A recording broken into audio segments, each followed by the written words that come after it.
नमस्कार, हिंदी साधन चैनल में आप सभी का एक बार फिर से हार्दिक स्वागत है। आज के इस वीडियो में जयशंकर प्रसाद के नाटकों के प्रमुख संवाद, गीत और कथन पे चर्चा करेंगे। तो कई बार इनके नाटकों के संवाद, गीत एवं कथन से प्रश्न पूछे जाते हैं, तो उन्हीं प्रश्नों को ध्यान में रखते हुए ये वीडियो आपके लिए है। सबसे पहले चंद्रगुप्त नाटक से हम देखेंगे कौन से कथन संवाद आए हुए हैं और परीक्षा में पूछे जाते हैं। तो इस नाटक का प्रकाशन के बारे में जान लेते हैं कि कब प्रकाशन हुआ था। नाटकों के प्रकाशन से भी प्रश्न बनते हैं। तो सन 1931 ईस्वी में इस नाटक का प्रकाशन हुआ था और इस नाटक में 4 अंक हैं। नाटक में कितने अंक हैं, अंक से भी प्रश्न पूछे जाते हैं। तो इन सब को भी हम ध्यान में रखते हुए अब आगे बढ़ेंगे। नाटक का आधार ये है कि इसमें मौर्य सम्राट चंद्रगुप्त के इतिहास को दर्शाया गया है। वैसे तो जयशंकर प्रसाद के नाटकों में बहुत सारे स्त्री और पुरुष पात्र होते हैं, लेकिन हम जो महत्वपूर्ण स्त्री और पुरुष पात्र हैं उनके नामों को यहाँ लेना चाहेंगे, क्योंकि पात्रों से संबंधित भी प्रश्न आपको देखने को मिलता होगा। अगर आप प्रतियोगी परीक्षा की तैयारी कर रहे हो या दे रहे होंगे तो आपको ये ज़रूर इस प्रकार से प्रश्न देखने को मिलते होंगे कि फलाना नाटक का ये फलाना पात्र कुछ दे दिया होता है कि ये किस नाटक का पात्र है या किस नाटक से संबंधित है। तो आजकल परीक्षा में प्रश्न पूछने का पैटर्न बिल्कुल अलग हो रहा है। प्रश्न भी पूछा जा रहा है, उसमें 4 ऑप्शन के बाद फिर A, B, C, तो 1, 2, 3, 4, 1, 2 या 2, 3 या 4, 1 ऐसे करके भी प्रश्न रहता है। तो काफ़ी कन्फ्यूजन होता है। तो इसलिए ध्यान से आप अगर एक बार जो महत्वपूर्ण पात्र हैं उनके नाम को सुन लेते हैं तो ये आपके दिमाग में बैठ जाएगा। तो इसमें जो भी पुरुष पात्र है उसमें चाणक्य है। तो जो कि चाणक्य है तो ये विष्णुगुप्त नाम से प्रसिद्ध है। चंद्रगुप्त ये इस नाटक का नायक है, मुख्य पात्र है, जो कि मौर्य सम्राट से हैं। नंद ये मगध का राजा है। बररुचि ये कात्यायन है। सक्टार नाम का भी इस नाटक में पात्र है। अंबिक गंधार का राजकुमार है। पर्वतेश्वर ये पंजाब का राजा है।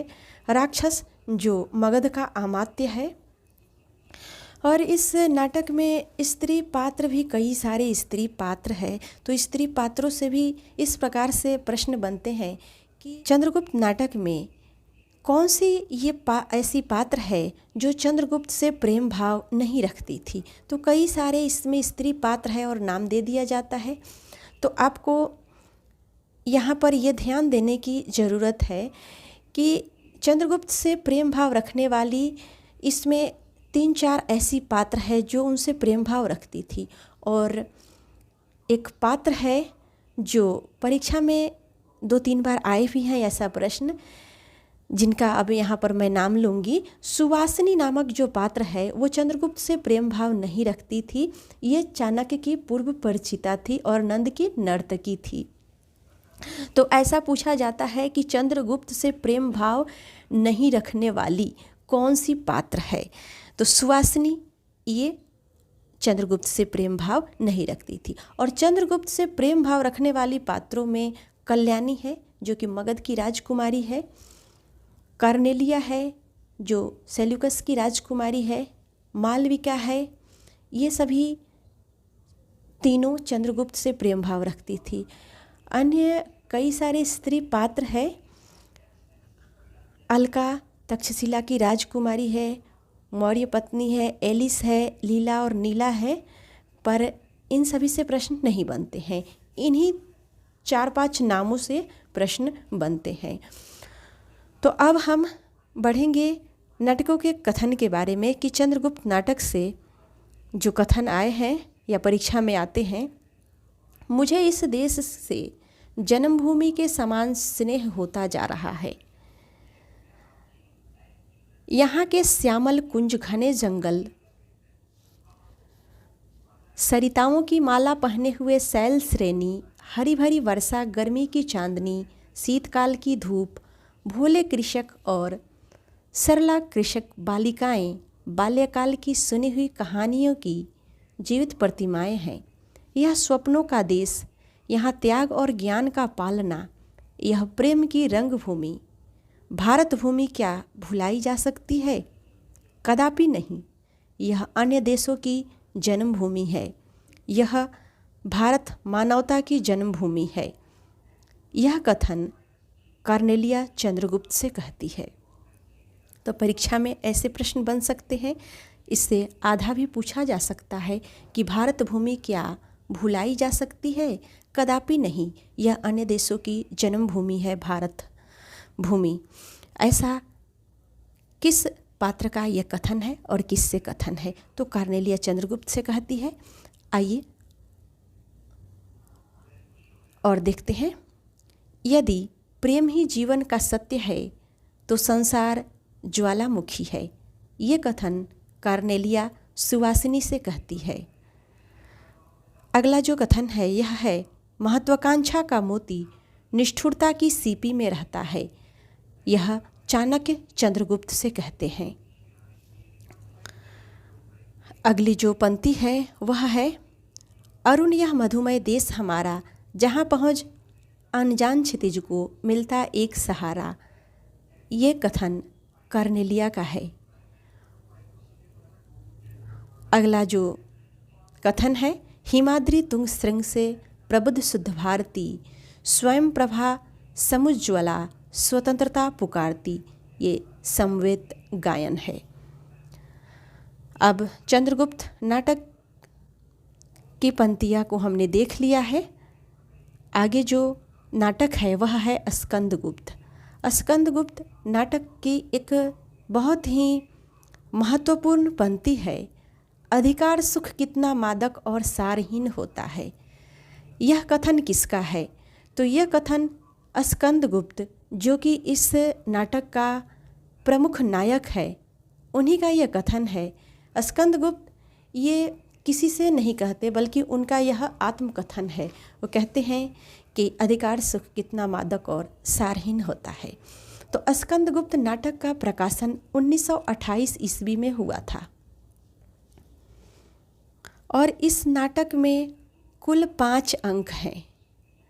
5 अंक हैं इस नाटक में। जैसा कि प्रसाद के नाटकों में पात्रों की संख्या बहुत ही ज़्यादा होती है, तो उसी प्रकार से इस नाटक में भी पात्रों की संख्या ज़्यादा है। पुरुष पात्र और स्त्री पात्र, बहुत सारे पात्र हैं।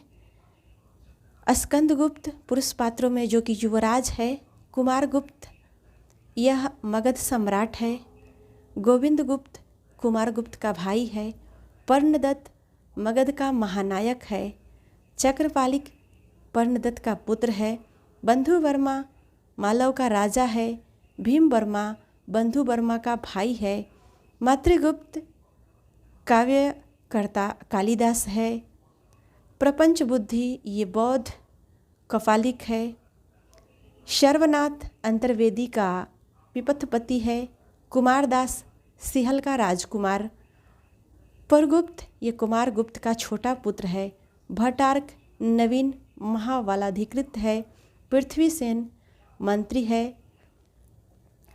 खिंगल ये हुन आक्रमणकारी है, मुगदल ये विदूषक है, प्रख्यात कीर्ति लंकाराज कुल का श्रमण है।